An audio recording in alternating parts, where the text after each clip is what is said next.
Hello students, আজি আমাৰ Indian polity part 6 আজি আমাৰ Indian polity part 6 last part মানে পাৰ্ট নম্বৰ 5 5 নম্বৰ পাৰ্টত আমি কি ডিসকাস কৰিছিলো শিডিউল মেইনলি তাতে আমাৰ শিডিউল লৈ ডিসকাশন কৰা হৈছিল টোটাল আজিৰ দিনত কেইটা শিডিউল আছে 12টা শিডিউল আছে আগতে স্টাৰ্টিংত 8টা শিডিউল আছিল আজি দিনত 12টা শিডিউল আছে আৰু 12টা শিডিউলত আপুনি শর্টকাটছত শিকিছিলে যে কোন শিডিউলত কি আছে টিয়ার্স অফ ওল্ড পিএম এই শর্টকাটে আমি শিকিছিলো যে কোন শিডিউলত কি আছে আৰু ডিটেইলছত ডিসকাস কৰা হৈছিল ইয়াৰ বাহিৰত লিষ্ট है ना यूनियन लिस्ट स्टेट लिस्ट और कनकारेंट लिस्ट তিনিটা লিষ্ট হয় কোন লিষ্টত মানে কোন কোন বস্তু কেটা কোন এসপেক্ট কেটা কোনে চাব মানে ইউনিয়নে চাব সেন্টারে চাব না স্টেটে চাব এইবিলাক আমাৰ ডিসকাস হয় কোৰ পৰা আমি গম পাম লিষ্টৰ পৰা গম পাম কোন লিষ্টত কি দিয়া আছে আৰু ওকে সো আজি আমাৰ পাৰ্ট নাম্বাৰ 6 ত আমি ডিসকাস কৰিম this a brief ইন্ট্ৰোডাকশন about myself যিসকলে চিনি নাপায় তেখেতসকলৰ কাৰণে এবাৰ চাই ল'ব বাৰু next coming to the topic preamble আজি আমাৰ টপিক হ'ব প্ৰিএম্বল লাস্ট ক্লাস শেষ কৰাৰ সময়তে এবাৰ মই কৈছিলো যে সবে এবাৰ প্ৰিএম্বলত যি লিখা আছে এবাৰ মুখস্থ কৰি ল'বা ভালকে প্ৰিএম্বলটো ভালকে মুখস্থ কৰা বহুত প্ৰয়োজন প্ৰিএম্বলত পুৰা গোটেই কমপ্লিট প্যাৰাগ্ৰাফটো মুখস্থ কৰা বহুত প্ৰয়োজন সো এবাৰ আগতে অলপ চাই লওক মই অবভিয়াসলি মই এই যে যেটো স্লাইড এটো বাৰু আজিৰ ক্লাছৰ ফাৰ্স্ট স্লাইড মই ফাৰ্স্ট স্লাইডত অলপ দেৰিকৈ আহি আছো আগত মই সেকেন্ড স্লাইডত গৈ আছো বাৰু আগত মই ইয়াতে আহিছো এবাৰ ভালকে অলপ পঢ়াটো প্ৰয়োজন যে প্ৰিএম্বলত কি লিখা আছে ঠিক আছে सब और ये मोर बनवा कथा নহয় ठीक है मैं ही इसको बना के बोल रहा हूँ ये आपका प्रिएम्बल में लिखा है যদি আপনি ইন্ডিয়ান কনস্টিটিউশন কেতিয়াবা ওপেন কৰে ইন্ডিয়ান কনস্টিটিউশনৰ সংবিধানৰ প্ৰথম পেজ আপোনাৰ প্ৰিএম্বল হয় প্ৰিএম্বলত এইবিলাক গোটেইখিনি বস্তু লিখা আছে ইয়াতে এটা এটা ওয়াৰ্ড আপোনাৰ বুজা প্ৰয়োজন যে কি লিখা আছে আমাক কি কোৱা হৈছে ठीक है और अगर असलियत में माना जाए तो ये आपका जो धर्म का जो भी किताब होता है हम लोग के लिए हिंदू के लिए गीता भगवत गीता हो गया मुस्लिम के लिए कुरान हो गया क्रिश्चियन के लिए बाइबल हो गया अगर देखा जाए तो ये कॉन्स्टिट्यूशन का प्रिएम्बल उससे भी ज्यादा इंपॉर्टेंट है मानना because after all you are a citizen of India and you should abide by the constitution और अपने हिसाब से चलने से नहीं होगा ठीक है आइए क्या लिखा है a preamble is a brief introduction to speech like the preamble to the Indian constitution which states that अपना यार परा मेन कहानी स्टार्ट होल यार पर अपना मेन कहानी प्रिएम्बলত কি লিখা আছে ইয়াৰ পৰা স্টার্ট হল কি লিখা আছে উই দ্য পিপল অফ ইন্ডিয়া চাব এটা বস্তু যেটা আমি মানে বহুত ফ্রিকুয়েন্টলি সাকে আমি পাহৰি যাও বা আমাক এটো বুজাত আমাক মানে মানে जैसा सिनेरियो चलता है हम लोग के देश में যেতিয়া পৰা জন্ম হৈছো আজিলৈকে যেনেকৈ আমাক বস্তুখিনি দেখা হয় বা যেনেকৈ আমাৰ মিডিয়া যেনেকৈ আমাক দেখায় আৰু আমি এই মেইন বস্তুৱে পাহৰি যাও যে we the people of India have solemnly resolved to constitute India into a sovereign এইবিলাক মই দেৰিকৈ কৈ আছো মানে চাব আপনাৰ আমাৰ ইন্ডিয়াত মেইন পাওয়াৰ কমপ্লিট কান্ট্ৰি চলোৱাৰ main power lies with the people আমি যেনেকে बहुत ही करो ना जो अरे बाप रे बाप वो तो मिनिस्टर का भांजा है उसको कुछ नहीं बोल सकते मिनिस्टर बहुत इंपॉर्टेंट पावरफुल पोस्ट होता है एक्चुअली में नहीं होता है हम लोग उस हिसाब से चीज को बना लिए हैं कि मिनिस्टर हो गया मिनिस्टर का चाचा भांजा सब कुछ बहुत ज्यादा पावरफुल लगता है बट एक्चुअली कॉन्स्टिट्यूशन बोलता है कि we the people of India आमी माने सिटीजन ऑफ इंडिया आमी जो कंट्रीर नागरिक आमार हाथत मेन पावर दिया आछे बट हम लोग का इतना करप्शन है इतना कुछ है हम लोग उसको भूल जाते हैं या भूलने में हम लोग को मजबूर किया जाता है So we the people of India have solemnly resolved to constitute India আমাৰ ওপৰত দায়িত্ব দিয়া হৈছে ইন্ডিয়াক বনোৱাৰ কাৰণে ইন্ডিয়া কান্ট্ৰিটো কেনেকৈ বনোৱাৰ কাৰণে ইন্ডিয়া কান্ট্ৰিটোৰ মেইন ক্যাৰেক্টাৰিস্টিক কি হ'ব মেইন কি স্পেশালিটি কি আমাৰ কান্ট্ৰিৰ মেইন স্পেশালিটি হ'ল সভৰেন মানে কি আমি এটা এটা পয়েন্ট আকৌ सेपरेट का डिस्कस करीम बारू बट एक एटा पॉइंट मैंने बस्तु एने को ना लगे सर वो वाला भूल गया क्या एक वर्ड था ना ये ऐसा नहीं आपको ये sovereign socialist secular democratic Republic अपना जी ऑर्डर ऑफ दिया है आपको जिस ऑर्डर में दिया है ये ऑर्डर आपको एग्जाम में पूछता है अपना कहने के दिया था कि वो out of this given words कौन वर्ड टू कॉन्स्टिट्यूशन दिया नहीं सो अपना एक एटा वर्ड मुखस्त करा बहुत प्रयोजन और की ऑर्डर ऑफ दिया है फर्स्ट अपना एक number sovereign 2 number socialist 3 number secular democratic Republic अलग के কৈ দিও কোন মানে ওয়াৰ্ডৰ মিনিং কি বিকজ এই ওয়াৰ্ডৰ মিনিং কেটা জানা প্ৰয়োজন আকৌ আমি সেপাৰেট কে ডিসকাস কৰিম সভৰেন মানে কমপ্লিট ইন্ডিপেন্ডেন্স কোনো এক্সটাৰ্নাল পাওয়াৰে আহি আমাক ৰুল কৰিব নোৱাৰে সভৰেন মানে বেলেগ কোনো পাওয়াৰে আহি আমাক ৰুল কৰিব নোৱাৰে আমাৰ নিজৰ ইন্ডিপেন্ডেন্স আছে নিজৰ ফ্ৰিডম আছে আমি আমাৰ কান্ট্ৰি যেনেকে চলাব বিচাৰো এনেকে চলাম কোনো এক্সটাৰ্নাল পাওয়াৰ আহি আমাক সাপ্ৰেস কৰিব নোৱাৰে this is the meaning of sovereign বা সভরেন্টি ক্লিয়ার নিলিখিলে হ'ব, বিকজ বস্তুখিনি আপুনি পাব হা, এটা এটা ৱাৰ্ডৰ পৰা ডেছক্ৰিপশ্যন পাই যাব, নিলিখিলে হ'ব। এনে শুনি থাকক বাৰু। सोशलिस्ट, सोशलिस्ट माने सामाजिक, माने जैसे कि ऐसे थोड़ा समझ लेते हैं, एग्जाम्पल से अगर समझे तो जब मान लेते हैं सबके, आप लोग सब ज्यादातर कोकराझार के रहने वाले होंगे, कोई बङाइगाঁও के रहने वाले होंगे, या অসমৰ जी जगह पर আপোনালোকে ভিডিঅ চাই আছে বাৰু, আপোনালোকৰ ঘৰৰ ওচৰত যিটো ৰাস্তা আছে, आपके घर के सामने जो रास्ता है, आप अगर मेन रोड के बगल में आपका घर है तब भी सही है, अगर आपका घर किसी गली के अंदर है तब भी सही है, वो रास्ता जो है वो आपका प्रॉपर्टी नहीं है, वो रास्ता मेरा प्रॉपर्टी, खुद का प्रॉपर्टी नहीं है, बट ऑफेन আমি নিজৰ আমাৰ ঘৰৰ ওচৰত ৰাস্তাক আমি নিজৰ প্ৰপাৰ্টি বুলি ভাবো। আৰু কেনেকে যে মোৰ ঘৰত তাতে এটা কিবা গেৰেজ বনাব লাগে, মোৰ যে এলিভেশ্যন এটা লাগে, এলিভেশ্যনটো মই ৰাস্তাত বনাই দিলো, বা মোৰ ৰাস্তাত মই কিবা এটা পেলাই দিলো পটককে, কিবা এটা ঘৰৰ কিবা এটা গাৰ্বেজ আছে, ডাষ্টবিনত নলোৱাকে মই ৰাস্তাত পেলাই দিলো, বা সাপোজ আপুনি যেনেকে মোৰ কথা মই কৈ আছো, মোৰ ঘৰৰ ওচৰেদি আপোনাৰ এটা ডাঙৰ এটা ড্ৰেইনৰ নিচিনা বনোৱা আছে, বহুত এটা ডোং বুলি কয়, ডাঙৰ এটা বহুত বহল। আৰু তো এইটো চৰকাৰে বনাইছে, এইটো আপোনাৰ কোকৰাঝাৰৰ একদম এই প্ৰান্তৰ পৰা লাষ্টলৈকে আৰু কমপ্লিট কোকৰাঝাৰত এই ডোমটো আছে। আপুনি যদি অলপ ভিতৰত চাই যে এইফালে যে আপুনি এই ৰূপতী নগৰ বুলি কয় যে, এইফালে এটা চাব, এনেকৈ এটা ব্ৰিজ এটা গৈ আছে বাৰু, এইটো কমপ্লিট বহুত দীঘল, মানে দূৰলৈকে গৈছে আৰু এইটো। তো আপুনি এবাৰ ভালকে চাবচোন, ইয়াতে মানুহকেইটা আমাৰে মানুহ আৰু এই যি ইচ্ছা সেইটোৱে পেলাই থাকে, প্লাষ্টিকৰ পৰা লৈ বাচ্চাৰ হাগিছৰ পৰা লৈ যি ইচ্ছা সেইটোৱে পেলাই দিয়ে। बट ये आपका वो फेंकने के लिए जगह नहीं है, वो डस्टबिन का गार्बेज स्टेशन नहीं है। हम लोग अपने बगल में है, क्या 150 रुपया देने से म्यूनिसिपैलिटी से आके आपका डस्टबिन गार्बेज लेके जाता है, वो ना करके 150 रुपया बचाने के चक्कर में, या 150 रुपया बचाने का शायद बोलना गलत हो जाएगा, मेंटेलिटी तो এনেকে বাৰু ওচৰত যেহেতু ডোং আছে, মই কিয় ইমান দূৰলৈকে লৈ যাম আৰু গোটেইখিনি তাতে পেলাই দিওঁ। तो ये तो सामाजिक নহয়, दिस इज नॉट, मतलब ये कोई अगर आपका जंगल का कोई अगर एनिमल कर लेता है उसको माना जा सकता है, उन लोग का उसको सोशलिस्ट बिहेवियर नहीं है, लेकिन हम लोग एक सोशल बीइंग है, সামাজিক, আমি সমাজৰ মাজত থাকো। তো সামাজিকতা যদি নাজানো, যদি আমি যে কেনেকে বাকী বস্তু মোৰ কি এক্টিভিটি কৰিলে বাকী মানুহ কষ্ট হ'ব পাৰে, অসুবিধা হ'ব পাৰে, পলিউশ্যন হ'ব পাৰে, নেচাৰক হেম্পাৰ কৰা হ'ব, এইবিলাক যদি আমি নুবুজো, যদি যে পঢ়া শুনাৰ কোনো আৰু লাভে নাথাকিল। আৰু তো ছ'চিয়েলিষ্ট মানে সমাজৰ কথা ভাবাটো প্ৰয়োজন।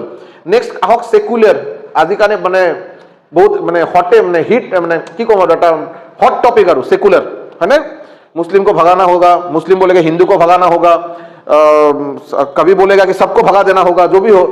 सेकुलर माने इरेस्पेक्टिव ऑफ रिलीजियन, आमार कन्स्टिट्यूशन कोनो रिलीजियनक সাপোর্ট নকৰে, কোনো ৰিলিজিয়নৰ এগেইনষ্টতো নাযায়। এনেকে আমাৰ কনস্টিটিউশন কেতিয়াও কোৱা নাই যে আমাৰ কান্ট্রিত অকল মুসলিমে থাকিব, বা এনেকেও নহয় যে सपोज एज फॉर एग्जांपल मैं बोल रहा हूँ चीज को, सुनने में थोड़ा कंट्रोवर्सी हो सकता है। मेरे उधर से बिलासीपाड़ा से ट्रेन, एक ही ट्रेन चलता है, passenger train, express train, Azimganj Murshidabad बोल के 2 स्टेशन है। मैं आज तक उधर नहीं देखा कोई हिंदू उधर पैसेंजर आपका टिकट लिया है। आजिमगंज मुर्शिदाबाद में मोस्टली मुस्लिम लोग रहते हैं, मुस्लिम लोग रहते हैं वो बात अलग है, बट उसमें अगर कोई हिंदू अगर रहना चाहेगा, कॉन्स्टिट्यूशन उसको सपोर्ट करेगा, आप रह सकते हैं। इंडिया का किसी भी कोने में जाके कोई भी रिलीजन का आदमी हो, किसी के बीच में रह सकता है अगर वो जगह खरीद लेता है तो। This is the power given by the constitution. लेकिन आमार মাজত আমি ইমান ডিফারেন্সেস আহি গৈছে বাৰু আমাৰ ও ৰিপাব্লিক টিভি আৰু জি নিউজ দেখাতে দেখাতে আৰু आज तक দেখাৰ পিছত তেতিয়া আৰু নাই আৰু কিহৰ হিন্দু কিহৰ মুসলিম আৰু सब अलग अलग हो जा रहा है। लेकिन सेकुलर আমাৰ কান্ট্ৰি सेकुलर বুলিয়ে কোৱা হৈছে, ठीक है। और आजकल तो फेसबुक में सब हीरो बनता है, नहीं ये करना है वो करना है, जो भी हो। डेमोक्रेटिक, डेमोक्रेटिक माने डेमोक्रेसी माने, ये तो जानना चाहिए यार, डेमोक्रेसी का मतलब क्या होता है ना, फ्रीडम का ये सॉवरेनिटी। डेमोक्रेसी माने, डेमोक्रेसी कथाটো মানে হল by the people, of the people, for the people. माने আমার কান্ট্রি আমি बनाइसु बाय द पीपल, हम लोग ही अपने कंट्री का मेन ऑर्गन हम ही लोग है, वो मंत्री नहीं है, हम लोग मेन ऑर्गन है, हम लोग ही नहीं रहेंगे मंत्री किसके ऊपर रूल करेगा। तो बाय द पीपल किसके लिए है, फॉर द पीपल, हम लोग के लिए ही है, ऑफ द पीपल हम लोग का है, ठीक है। So by the people, of the people, for the people, democracy, clear. Republic, republic माने, रिपब्लिक माने आमार याते after definite time interval election হয়, ইলেকশনত আমি আমাৰ ৰিপ্ৰেজেন্টেটিভক সিলেক্ট কৰো, ইলেক্ট কৰো, ভোট দিয়া হয়। সো আমাৰ ইয়াতে এনেকে নহয় যে ডাইনেষ্টি চলা নাই, যে মুঘল সাম্ৰাজ্য চলি আছে বাৰু, সো आपका हुमायूं ढुकाले এতিয়া আকবর আহিবই লাগিব, নহয়। या इसमें आपका डायनेस्टी रूल नहीं चलता है, इसमें आपको जो आपको रिपब्लिक है, मतलब आपको वोट देके ही जो नागरिक है, सिटीजन আছে, তেখেতসকলৰ যেটো মানে মত, তেখেতসকলৰ যেটো ম্যান্ডেট, হেতু মানি আমাৰ নেতা সিলেক্ট হয়, আমাৰ ৰিপ্ৰেজেন্টেটিভ সিলেক্ট হয়। এটো নিজৰ কিবা ঘৰৰ বস্তু নহয় जो मैं मर जाऊंगा, मैं बुरा हो गया, मेरा बच्चा को मैं प्राइम मिनिस्टर बना रहा हूं, वो नहीं होगा ये, ठीक है। So these are the 5 important words, ঠিক আছে, মনত রাখিব, sovereign, socialist, secular, democratic, republic, আহকেন, and to secure to all its citizens, এটা সিটিজেন মানে আমার কথা কোয়া হয়েছে, নাগরিক, আমার কথা কোয়া হয়েছে, আমার কি কি দেওয়া হবো, আমার কান্ট্রি, আমি আমার কান্ট্রির পর আমি কি एक्सपेक्ट করিম, কান্ট্রির পর আমি एक्सपेक्ट করিম जस्टिस, न्याय, जस्टिस हम लोग को चाहिए। कैसा जस्टिस? वो वाला जस्टिस नहीं कि मैं मैट्रिक एग्जाम दे दिया मुझे भी आईफोन चाहिए, वो वाला जस्टिस नहीं। जस्टिस আপনার সোশ্যাল, ইকোনমিক আৰু পলিটিক্যাল। সোশ্যালি আমাক জাস্টিস প্ৰয়োজন, সোশ্যালি মানে সমাজত যদি আমাৰ লগত কিবা, মোৰ লগত কিবা অন্যায় কৰা হয়, এইটো আমাৰ জাস্টিস আমি পাব লাগে, ठीक है। Economic justice and political justice, ठीक है, याद रखिएगा। क्वेश्चन आता है आपका, जब प्रियम्बल में जस्टिस के बारे में बात किया गया है, नीचे दिए गए ऑप्शन में से कौन सा जस्टिस उसमें नहीं है? बोला जा सकता है सोशल, इकोनॉमिक, पॉलिटिकल, साथ में और कुछ बोल दिया, आपका सोशल मीडिया बोल दिया साथ में, ठीक है, तो वो वाला जस्टिस में नहीं है, ठीक है। नेक्स्ट आइए लिबर्टी। लिबर्टी माने फ्रीडम, लिबर्टी माने फ्रीडम, लिबर्टी किहोर फ्रीडम, किहोर फ्रीडम, लिबर्टी ऑफ थॉट। आपको सोचने के लिए आपको लिबर्टी है, आप जो सकते, जो जैसे आपको सोचना आपको चाहते हैं वो सोच सकते हैं। जैसे कि फॉर एग्जांपल, এটা বড় কথাটা ইজি নহয়, আপনি যদি ইয়াৰ পৰা অলপ মিডল ইষ্ট এছিয়া সাইডত যদি যায়, যদি মিডল ইষ্ট এছিয়া সাইডত যদি যায়, যদি তাতে আপুনি চাব এই লিবাर्टी ऑफ थॉट अपना नहीं। आप गलती से भी पब्लिक फोरम में आके नहीं बोल सकते कि अल्लाह या भगवान नहीं है, आप नहीं बोल सकते। आपको गला काट के आपको बीच चौराहे पे आपको लटका दिया जाएगा। नहीं, ये सच है, ये सच है। लेकिन इंडिया में we have the liberty of thought, इसीलिए हम लोग में जावेद अख्तर जैसे आदमी आते हैं और इतना अच्छा बात भी बोलते हैं जो हम लोग को प्रेरित करते, इंस्पायर करते हैं, और उनका बात बहुत रैशनल भी होता है। क्यों भगवान है, क्यों भगवान नहीं है, सुनने के लिए शॉर्ट्स या रील्स देखने से पता नहीं चलेगा, लेकिन पूरा अगर उनका अगर कोई कॉन्फ्रेंस देखेंगे, वीडियो देखेंगे, तो उनका जो लॉजिक रहता है about the existence of God, वो बहुत ही रैशनल है, बहुत ही लॉजिकल है। मैं ये नहीं बोल रहा हूं कि मैं उनके फेवर में हूं, नहीं, वो तो दूसरा बात हो गया, बट उनका जो पॉइंट है वो बहुत इंपॉर्टेंट है। तो वो लिबर्टी है उनके पास, उनको इसके चलते कोई अगर सरकार बोले तो तुम आओ, तुम्हारे घर में जाके तुमको मार के आएंगे, नहीं बोल पाएगा, बिकॉज कॉन्स्टिट्यूशन को लिबर्टी ऑफ थॉट दिया है। और सिर्फ थॉट नहीं, सिर्फ सोचने का ये नहीं, लिबर्टी ऑफ एक्सप्रेशन भी है, वो सोच भी सकता है, वो बोल भी सकता है। लिबर्टी ऑफ थॉट मतलब सोचेगा, एक्सप्रेस भी कर सकता है। उसके बाद बिलीफ, फेथ एंड वर्शिप, उन्हें भगवानत केनेके भगवानत मानिब, कि भावे मानिब, भगवानत केनेके श्रद्धा करा होबो, एटु सब निजर पर्सनली है। जैसे अभी जैसे सुनने में थोड़ा खराब लगता होगा, बट आजिर दिनत एनेके फील নহয় नेकी जे माने धर्म को मानना ये आपका ज्यादा दिखावा हो जाता है। जैसे कि मान लेते हैं फॉर एग्जांपल, এই রিসেন্টলি আমার যিকেটা আমার হিন্দুৰ, মই যেনেকৈ হিন্দু ৰিলিজনৰ পৰা বিলং কৰোঁ, তো হিন্দু ৰিলিজনত 12 মাহত বহুত কেইটা পূজা পাৰ্বণবিলাক হৈ থাকে, আৰু বহুত স্বাভাৱিক কথা। মোৰ মাও পূজা কৰে, ময়ো কৰোঁ, মোৰ वाइफो करे, বা মোৰ আলহী বা फ्रेंड को सबे करे। पूजा का मतलब ये नहीं है कि शिव भगवान आपको नहीं बोले होंगे कि जब तुम मेरे ऊपर दूध चढ़ाओगे तो सेल्फी में मैं आना चाहता हूँ।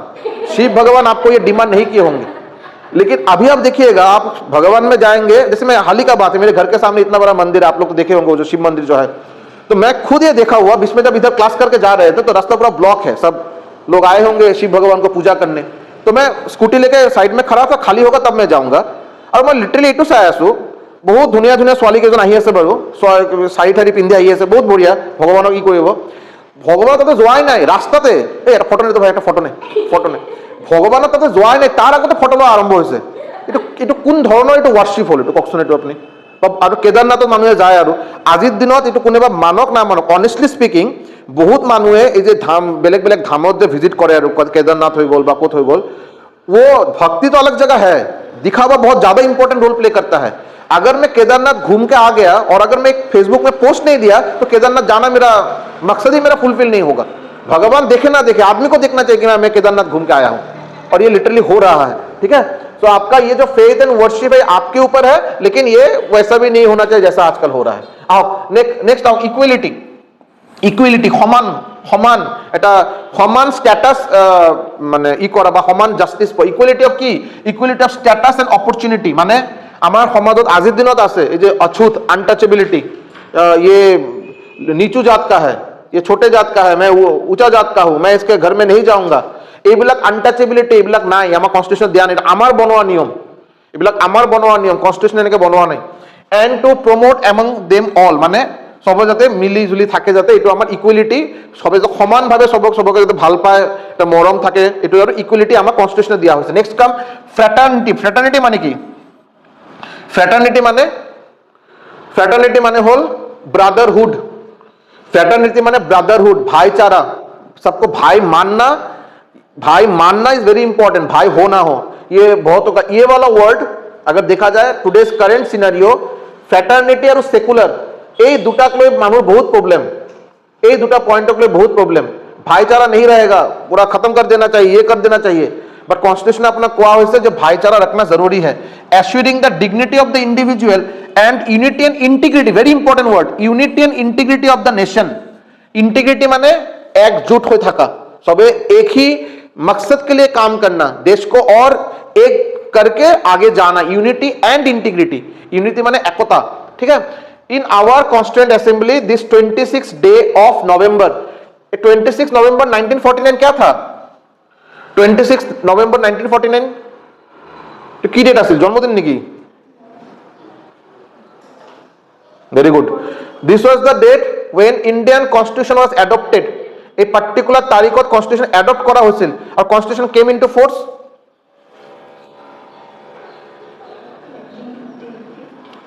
date very good, 26 January 1950 constitution came into force। constitution adopt করা হৈছিল 1949 26 November। hereby adopt, enact and give to ourselves this constitution। ये constitution আমাক दिया হৈছিল, আমাক सिटीजनक दिया হৈছিল, ठीक है। ये बहुत इंपॉर्टेंट है, इसको याद रखिएगा। ये एक बार दो बार नहीं, 1000 बार एग्जाम में पूछा गया है। क्या प्रियम्बल को कभी अमेंड किया गया था? अमेंडमेंट करा माने चेंजेस करा, ठीक है। আমি শিকিম বাৰু, বাট ये वाला क्वेश्चन बहुत आता है। আমার প্রিয়াম্বলক কেতিয়াও কি অ্যামেন্ড করা হৈছিল? প্রিয়াম্বলক কেতিয়াবা চেঞ্জ করা হৈছিল? Answer is yes. কিন্তু অকল এবারে চেঞ্জ করা হৈছিল, এবারে অ্যামেন্ডমেন্ট করা হৈছিল। কোন অ্যামেন্ডমেন্ট? 44th amendment 1976। ये 44th अमेंडमेंट 1976 এর জৰিয়তে কনস্টিটিউশনত চেঞ্জেস কৰা হৈছিল। কি চেঞ্জেস কৰা হৈছিল? এই যে কনস্টিটিউশনৰ প্ৰিএম্বল আপোনাৰ ওচৰত মই পঢ়িলো, এতিয়া এটা ওয়াৰ্ড পঢ়া হ'ল। এই কনস্টিটিউশনৰ এই প্ৰিএম্বল যেতিয়া 26 নৱেম্বৰ 1949 যেতিয়া কনস্টিটিউশনৰ প্ৰিএম্বল বনোৱা হৈছিল, এই দিনত ইয়াতে কেইটামান ওয়াৰ্ড নাছিল, ঠিক আছে, যেনেকৈ ইন্টিগ্ৰিটি ওয়াৰ্ড নাছিল, আৰু ইয়াতে কেইটামান ওয়াৰ্ড মই কম বাৰু, কেইটামান ওয়াৰ্ড তাতে নাছিল। লাষ্টত আকৌ 1976 44 নম্বৰ এমেন্ডমেন্ট, 44 নম্বৰ চেঞ্জ আছিল। এইটো 44 নম্বৰ এমেন্ডমেন্টে দি আপোনাৰ কেইটামান ওয়াৰ্ড ইয়াতে ইনক্লুড কৰা হৈছে। সো এবারে খালি চেঞ্জ করা হয়েছে। क्लियर? अभी आगे वाला स्लाइड में देखिए, ये देखिए पहला ये प्रियम्बल आपका ऐसा दिखता है, ठीक है। ये आपका पूरा एक्चुअल पेज है आपका कॉन्स्टिट्यूशन का प्रियम्बल का। सो এই জায়গাখিনি আপনার কনস্টিটিউশনাল নেচার কোয়া হয়েছে। নেচার যে কনস্টিটিউশন আমার প্রিয়ম্বলের প্রথম প্যারাগ্রাফ আমাক নেচার, কনস্টিটিউশনাল নেচার কি, কনস্টিটিউশন আমার পৰা কি বিচারে, এটা আমাক ফার্স্ট প্যারাগ্রাফত দিয়া হয়েছে। নেক্সট কি দিয়া হয়েছে? অবজেক্টিভ। অবজেক্টিভ মানে আমার কনস্টিটিউশনের গোল কি, গোল আমি আমার সিটিজেনৰ পৰা কি বিচাৰো, আমি সিটিজেনক কেনেকে আমি নিজৰ কান্ট্ৰিক কেনেকে আমি ৰাখাটো বিচাৰো, ইয়াতে অবজেক্টিভত দিয়া আছে। আৰু লাষ্ট প্যাৰাগ্ৰাফত দিয়া আছে ডেট অফ এডপশন, কেতিয়া কনস্টিটিউশন এডপ্ট কৰা হৈছিল। সো এই তিনিটা পাৰ্ট আমাৰ কনস্টিটিউশনৰ, তিনিটা পার্ট, ফার্স্ট হল নেচার, দেন অবজেক্টিভ, লাস্ট হল আপনার date of adoption. Clear? Next হোক preamble. It is an introductory statement in a constitution which states that reasons and guiding values of the constitution। আমাৰ কনস্টিটিউশনৰ guiding value মানে আমাৰ constitution কেনেকে বনোৱা হ'ব, মানে আপুনি যেতিয়া এটা যেনেকে সাপোজ আপুনি এটা নতুন কিতাপ কিনিব, কিতাপৰ প্ৰথম লিখা থাকে নহয় প্ৰিফেস বুলি লিখা থাকে, প্ৰিফেস, ইনডেক্স থাকে, প্ৰিফেস থাকে, ফৰওয়াৰ্ড থাকে, ঠিক আছে। তাতে আপুনি গম পাব যে এই কিতাপটো যদি আপুনি কমপ্লিট কিতাপটো শেষ কৰে, যদি আপুনি ইয়াৰ পৰা কেনেকে আইডিয়া পাব পাৰে, এটা এটা আপোনাক এটা in a nutshell, in a সামাৰি বস্তুখিনি আগত দিয়া থাকে। আৰু সো আমাৰ কনস্টিটিউশনত আমি যেতিয়া কমপ্লিট কনস্টিটিউশন, কমপ্লিট সংবিধান যেতিয়া আমি পঢ়িম, তো আমি কনস্টিটিউশনৰ পৰা কেনেকৈ বস্তুখিনি এক্সপেক্ট কৰিব পাৰো, এইটো আমাক দিয়া হৈছে, প্ৰিয়ম্বলত দিয়া হৈছে। Reason and guiding values. Clear? Next আহক, tells us about the philosophy of the constitution. Constitution কি ফিলসফি মানে?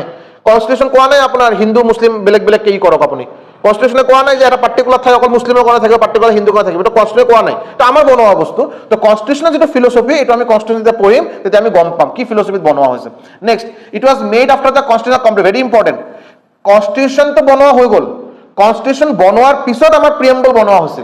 মানে ऐसा नहीं कि प्रियम्बल पहला पेज से कहानी शुरू हुआ था, नहीं। যদি আপোনালোকৰ মনত আছে আমাৰ কনস্টিটিউশন কিন্তু বেলেগ বেলেগ সোৰ্সেসৰ পৰা লোৱা হৈছে, কোন সোৰ্সৰ পৰা কি লোৱা হৈছে আমি ডিসকাস কৰিছো, হয়নে। Directive principle of state policy Irish constitution लिया गया है, प्रेसिडेंट को इंपीच करना है, हटाना है, वो यूएसए से लिया गया है। तो अलग अलग देश से हम लोग अपने कॉन्स्टिट्यूशन को जुगाड़ करके उसके बाद उसको अपने हिसाब से चेंजेस किए हैं। तो कॉन्स्टिट्यूशन बनवार पिछते प्रिएम्बल बनवा হয়েছিল, আগত বনোৱা হোৱা নাই কিন্তু। ক্লিয়ার?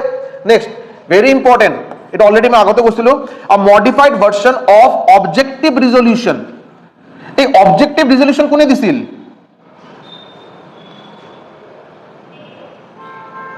ऑब्जेक्टिव रिजोल्यूशन कौन दिया था? बहुत बार क्लास कोआ হয়েছিল এটা, যদি পড়া হয়েছে objective রিজোল্यूशन।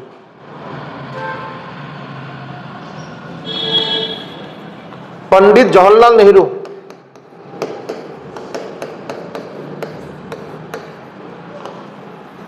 Objective resolution was given by Pandit Jawaharlal Nehru.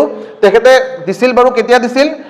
December 13 1946 দিয়া হৈছিল, এডপ্ট কৰা হৈছিল 22 জানুৱাৰী 1947। ঠিক আছে, 1946 13 ডিসেম্বৰ ইন্ট্ৰোডিউস কৰা হৈছিল আৰু এডপ্ট কৰা হৈছিল 22 জানুৱাৰী 1947। মোটামুটি আপনি ক'ব পাৰে এক মাহ পৰা অলপ কম আৰু এক মাহ অলপ বেছি। সো পণ্ডিত জৱাহৰলাল নেহৰুৱে দিছিল তেখেতে। ওকে, এতিয়া প্ৰিএম্বল, এটা বড় ইম্পৰ্টেন্ট কোশ্চেন হয় যে প্ৰিএম্বলক আইডি কাৰ্ড অফ কনস্টিটিউশন বুলি কোৱা হয়, আইডেন্টিটি কার্ড অফ কনস্টিটিউশন। কোনে কৈছিল এই স্টেটমেন্টটো, কোনে দিছিল যে প্রিএম্বলক আমি আইডি কার্ড অফ কনস্টিটিউশন বুলি ক'ব পাৰো? এনসাৰ হ'ব আপোনাৰ এন এ পালকিৱালা, এন এ পালকিৱালা। আৰু আছিল, আৰু কোৱা হয় political horoscope of constitution. Horoscope माने की? आप लोग देखते हैं ना कि आज मेरा दिन कैसा जाएगा, कुंभ राशि के लोग को आज ये नहीं करना है, वो नहीं करना है, हॉरोस्कोप। ठीक है, सो पॉलिटिकल हॉरोस्कोप ऑफ कॉन्स्टिट्यूशन कोने কৈছিল? के एम मुंशी।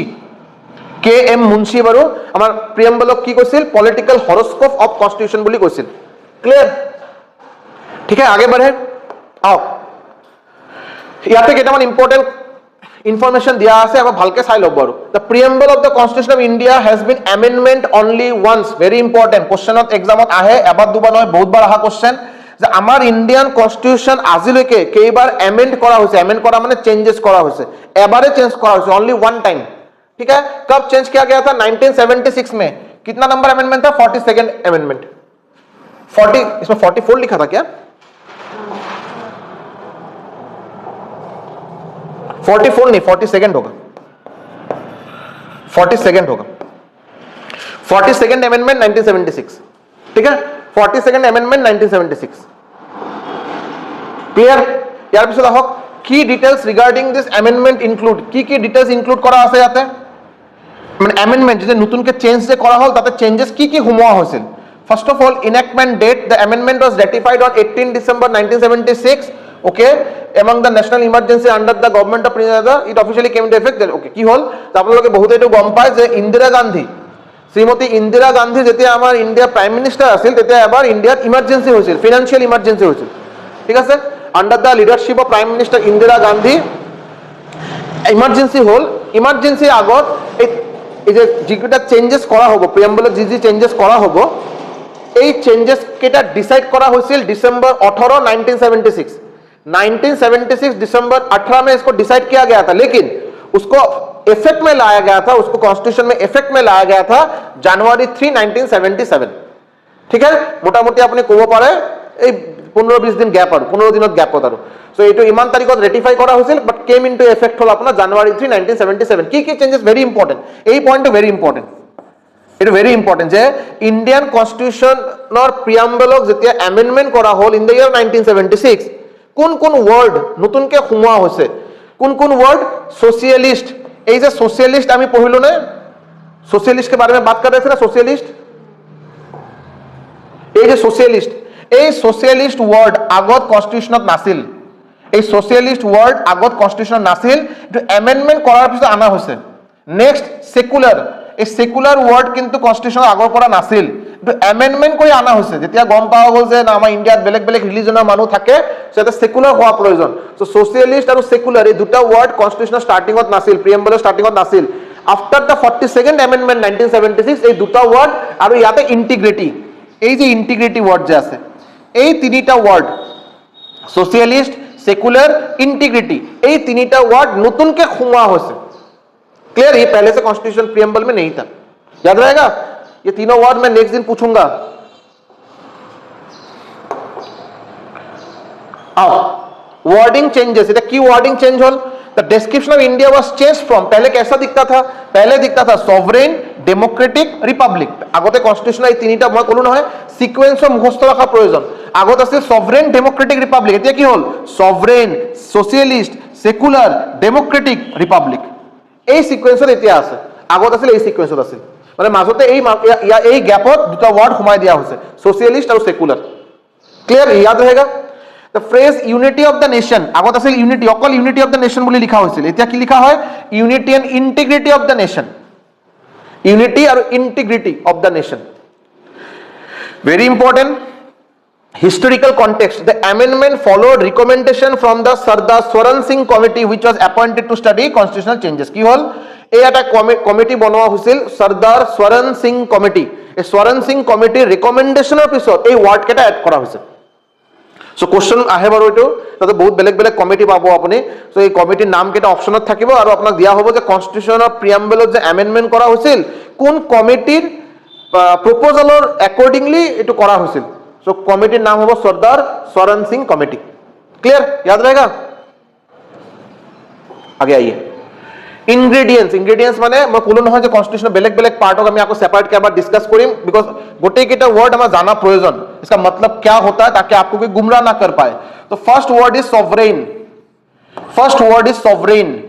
सॉवरेन माने कि सॉवरेन माने people have supreme right, it very important word, people have supreme right. आमार इंडियात मेन पावर आमार जनगणर हातत, सिटिजेনৰ ওপৰত। আমি মিনিষ্টাৰ এনে চিঞৰি থাকো আৰু আমাৰ নিজৰ মানে ইলিটাৰেচিৰ কাৰণে India is a illiterate country, India কোনো ভাবে লিটাৰেট কান্ট্ৰি নহয়, ঠিক আছে, ইটস এ ডেভেলপিং কান্ট্ৰি। মই সৰু বয়সৰ পৰা পঢ়িছো, মই বাচ্চা আছে ক্লাস 3 আকৌ ইন্ডিয়া যে ডেভেলপিং কান্ট্রি পঢ়িব বাৰু, হয় না। সো আমাৰ লিটাৰেসি ৰেট বহুত কম আৰু এই কাৰণে আমি আকা হুকুম आइडल सुपरस्टार हमारे कंट्री এইবিলাক कल्चर। अगर आप थोड़ा यूरोपियन कंट्री में जाएंगे आपको ये सब, मुझे एक ऐसा यूरोपियन कंट्री आप लोग ढूंढ के निकाल के मुझे बताइए जिस कंट्री में जाके आपको स्टारडम वाला कल्चर मिलेगा। स्टारडम माने आपने যদি সাউথত যদি যায় তাতে লিটারেলি এনেকে হয়, কোনোবা একটা সুপাৰস্টাৰৰ মুভি এটা যদি সিনেমাত আহে তাৰ আগত লিটাৰেলি লিটাৰে গাখীৰ আনি তেখেতক কি কৰা হয়, মানে एकदम पूरा नहा धुआ के उसको फूल वूल पहना के पटाखा वटाखा फोड़ के एकदम उसके लिए कोई रोक देगा, कोई ये कर देगा। वो सिर्फ इंडिया, पाकिस्तान, बांग्लादेश जैसा कंट्री में ही संभव है। क्यों संभव है? ये तो आपका यूरोप का कोई नेशन में, तो फिनलैंड में नहीं होगा कभी, ये तो डेनमार्क में कभी नहीं होता है, ये तो स्विट्जरलैंड में कभी नहीं होता है। क्यों? बिकॉज वो लोग डेवलप कंट्री है, उनको आगे जाना है, उनको पढ़ाई वढ़ाई में साइंटिफिक टेम्पर में उसको टाइम इन्वेस्ट करना है, उनको एक्टर के पीछे उनको भगवान बना के जिंदगी खराब नहीं करना है। आमार याते अपने सब गॉड मैन, এই যে মাঝে মাঝে ওলাই নহয় যে কি নাম আছিল তেখেতৰ নামটো পাহৰি গলো, পাঞ্জাবৰ এজন আছিল। সো পুৰা গড ম্যান, তেখেতক মানে মানুহে ভগৱান বুলি, ভগৱানৰ অৱতাৰ। আৰু তাৰ পিছত গম পোৱা গ'ল 2-3 বছৰ পিছত এই ভগৱানৰ অৱতাৰে 20-25 জন ছোৱালীক ৰেপ কৰিছে, এই ভগৱানৰ অৱতাৰে কৰিছে বাৰু। এতিয়া তেখেতক জেলত সোমোৱা হয়, জেলত সোমোৱাৰ পিছত বাৰে বাৰে পেৰলত উৰাই গ'ল। এইটো আমাৰ ইণ্ডিয়াতে সম্ভৱ, আৰু এইটো অকল এটা কেছ নহয়, এনেকে বহুত কেছ আছে। আপুনি যাব এতিয়া ফিনলেণ্ড যাওক, ডেনমাৰ্ক যাওক, এনেকে কেছ নাপায় আপুনি। So this is all about the mentality, আৰু mentality মানুহ আহে বাৰু এডুকেশ্যনৰ পৰা। আমাৰ এডুকেশ্যন নাই, আমাৰ পঢ়া শুনা আমাক যেনেকে শিকোৱা এনেকে আমি পঢ়ো বাৰু, হয়নে? সেইকাৰণে আমাৰ এই অৱস্থা, ঠিক আছে। So people have supreme right, main power আমার পিপল মানে আমার জনগণের হাতত to make decisions on internal as well as external matter. देखिए ये समझिए चीज को, internal as well as external matter. আমার ইন্ডিয়ার ভিতৰত কি হ'ব নহ'ব, কিবা ডাঙৰ এটা ডিসিশন যদি ল'ব লগা হয়, এইটো আমাৰ পিপল হ্যাভ দ্য মেইন ৰাইট। আৰু ইণ্ডিয়াৰ লগত বেলেগ কিবা কাণ্ট্ৰি এটা যুদ্ধ হ'ব, World War 3 হৈ যাব সাপোজ, ইণ্ডিয়া যে যুদ্ধত পাৰ্টিচিপেট কৰিব নে নাই, this decision should be also taken care of by people, কোনো পার্টিকুলার पार्टी, কোনো পার্টিকুলার नेता নহয়। क्लियर? लेकिन हम लोग की इंडिया में कभी हो रहा, सिर्फ लिखा ही रहेगा, कभी होगा नहीं ये सब चीज। देखिए, no external power can dictate the government of India. बेलेग बाहिৰৰ পৰা কোনো पावर আহি इंडिया गवर्नमेंटক डिक्टेट কৰিব নোৱাৰে, এটা সম্ভৱ নহয়, ठीक है। लेकिन आजकल होता है, वो अलग बात है, ठीक है। अभी आजकल आप किसी भी हालत में यूएस के अगेंस्ट नहीं जा पाएंगे। यूएस आपके ऊपर टैरिफ लगा रहा है 18% और आप बहुत खुश है, आप उल्टा में यूएस को हाथ मिला के बोलते हैं आपको मैं 0% टैरिफ दूंगा। ये होगा, इंडिया में ही होगा, ये दूसरा कोई उपाय नहीं है। आइए नेक्स्ट, आइए socialist. Socialist, wealth is generated socially and should be shared equally by society, ठीक है। सोशली जनरेट करार पिছত सोशली इक्वली এইটো সোসাইটিত ডিস্ট্রিবিউট কৰাৰ কাৰণে কোৱা হৈছে government should regulate the ownership of land and industry to reduce socio economic inequalities ঠিক আছে এক্সাম্পল ৰাছিয়া যেটো হয় এতিয়া দুটা ওয়ার্ড कैपिटलिस्ट और मिक्स्ड इकोनॉमी कैपिटलिस्ट इकोनॉमी माने जिसमें बड़े बड़े इंडस्ट्रियलिस्ट देश को चलाते हैं ठीक है इसको बोलते हैं कैपिटलिस्ट इकोनॉमी जो इंडिया में होना नहीं चाहिए था हालांकि हो रहा है दूसरा बात है और इधर आपका मिक्स्ड इकोनॉमी इंडियन इकोनॉमी माने मिक्स्ड सोशलिस्ट एंड कैपिटलिस्ट सामाजिक बोध থাকাটো প্ৰয়োজন লগতে ক্যাপিটালিস্ট থাকিব ইন্ডাস্ট্ৰি চলাবই লাগিব আৰু ঠিক আছে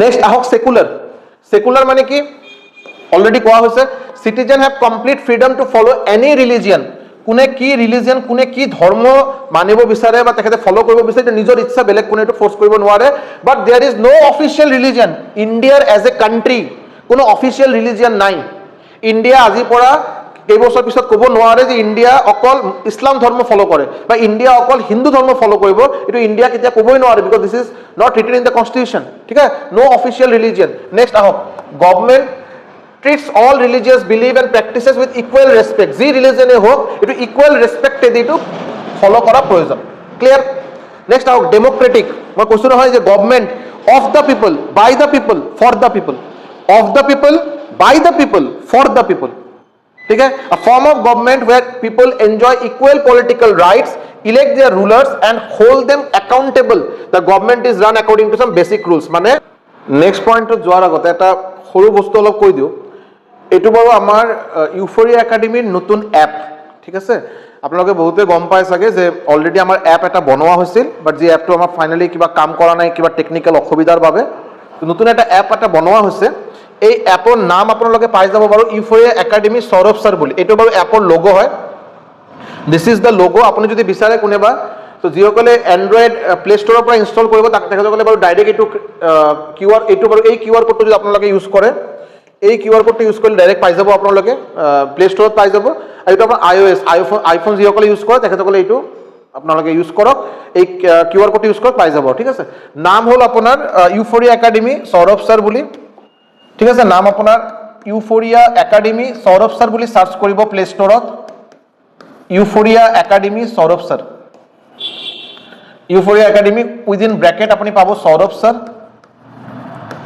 ক্লিয়াৰ সো এই অ্যাপটা ইনস্টল কৰি লব আপনি ইয়াতে ৰেগুলাৰলি ফ্ৰি স্টাডি মেটেৰিয়াল পাই থাকিব অলৰেডি কিন্তু বহুত কেটা ফ্ৰি স্টাডি মেটেৰিয়াল আপলোড কৰা হল এটো নিশ্চয়কৈ যিমান সোনকালে সম্ভৱ ইনস্টল কৰি লব স্টাডি মেটেৰিয়াল পাই থাকিব মক টেস্ট পাব আৰু এক্সাম স্পেসিফিক মক টেস্ট মানে এনেকৈ নহয় যে ৰ্যান্ডমলি মই দিয়া হ'ব আৰু তাতে আপুনি আমাৰ আহিবলগীয়া আসাম পুলিচ কক ফৰেষ্টাৰ কক বা এডিআৰই কাৰণে আপুনি ৰেগুলাৰলি মক টেস্ট পাই থাকিব সেকশনাল মক টেস্ট পাব ফুল লেন্থ মক টেস্ট পাব সো নিশ্চয়কৈ এইটো আপোনালোকে ইউফোরিয়া একাডেমি সৌৰভ স্যাৰ বুলি এইটো সাৰ্চ কৰি লব প্লে ষ্টৰত ইনস্টল কৰি লব ইয়াৰ লগতে বহুত কেজনে বাৰু আপোনাৰ এটা ব্যাচৰ কাৰণে কৈ আছিলে এইটো আমাৰ নতুন এটা ব্যাচ প্ল্যান কৰা হৈছে সুপাৰ 60 বুলি বিকজ ইয়াতে আমি অকল 60 ষ্টুডেন্টে 60 জন ষ্টুডেন্টে লম ইয়াৰ বেছি ষ্টুডেন্ট নলও বুলি আমি ভাবিছো সো সুপাৰ 60 বুলি ব্যাচৰ নাম এইটো বাৰু আপোনাৰ ভিঅডি প্লাস লাইভ মানে ইয়াতে আপনি লাইভ ক্লাসও পাবো আৰু ৰেকৰ্ডেড ক্লাসও পাবো এটো আপোনাৰ এপৰ মাধ্যমতে হ'ব আপনি এপত যদি ইনস্টল কৰাৰ পিছত আপনি এই পাৰ্টিকুলাৰ ব্যাচৰ আপনি ডিটেইলস সাথে পাই যাব গোটেইখিনি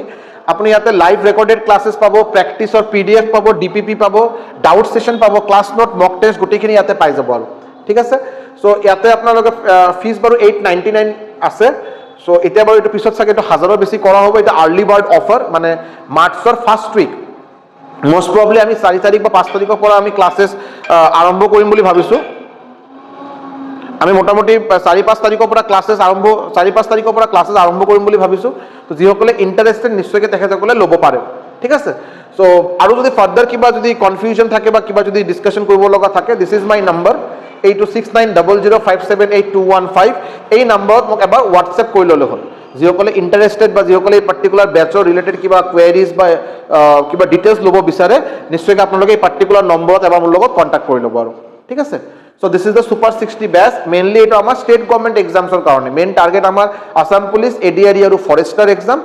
But it a particular batch or zoriote iman khani apna promise ba guarantee dibo paru je apnar ji kono state government exam other than civil service apni ADRE kok ADRE 3.0 Assam Police, Forester, DHS, DME গোটেইকেইটা এক্সামৰ আপোনাৰ preparation ইয়াৰ পৰা হৈ যাব আৰু একদম foundation বেচ হয়, গোটেইখিনি আপোনাৰ ক্লিয়াৰ হৈ যাব ইয়াৰ পৰা।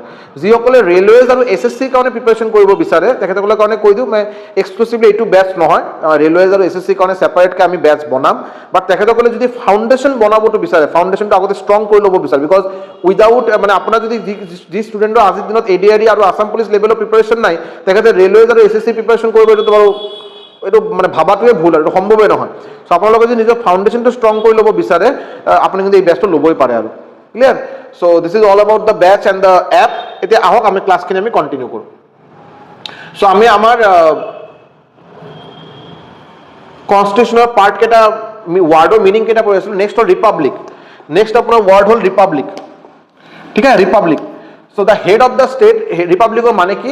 Head of the state is an elected member and not a hereditary position. মই অলৰেডি কৈছোঁ যে ৰিপাব্লিক কথাটো মানে হ'ল যে আপোনাৰ আমাৰ ষ্টেটৰ যে হেড, আমাৰ নেতা, তেখেতে নিজৰ কিবা ডাইনেষ্টি কিবা মানে মই ফেমিলিৰ পৰা এই মানে ৰজাৰ ল'ৰাই ৰজা হ'ব এনেকৈ নহয় আৰু বছৰে বছৰে 5 বছৰ গেপে গেপে ইলেকশ্যন হ'ব। ইলেকশ্যনৰ আমাৰ যিটো মত চিটিজেনে যিটো বিচাৰিব ৰিপ্ৰেজেণ্টেটিভ হিচাপে তেখেতকে ৰিপ্ৰেজেণ্টেটিভ বনোৱা হ'ব, তেখেতক নেতা বনোৱা হ'ব, ঠিক আছে। চ' रिपब्लिक माने जो नेता बनेगा वो हम लोग के वोट के बाद हम लोग के मैंडेट के अनुसार बनेंगे। नेक्स्ट आहक अपनी जस्टिस, न्याय।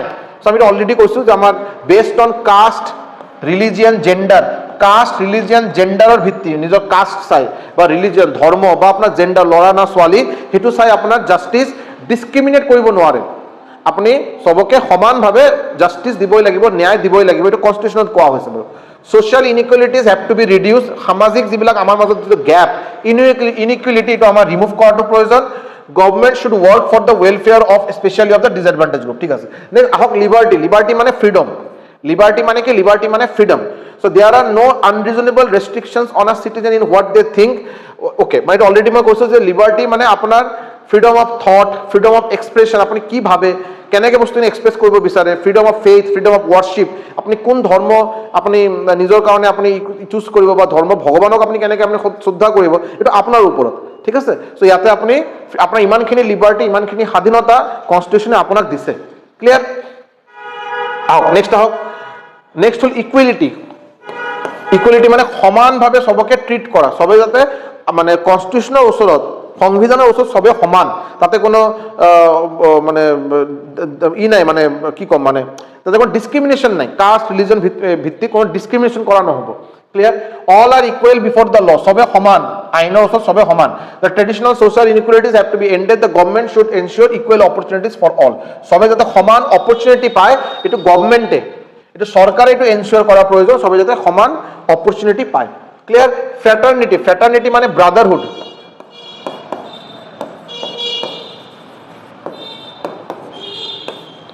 ফ্ৰেটাৰ্নিটি মানে হ'ল ব্ৰাদাৰহুড, চবৰ মাজত যাতে এটা ভাইচাৰা থাকে, এটা ভাল এটা আণ্ডাৰষ্টেণ্ডিং লৈ বস্তুখিনি যাতে চলে, কোনো কাজিয়া পেচাল এইবিলাক কৰাটো ভাল নহয় আৰু, ঠিক আছে।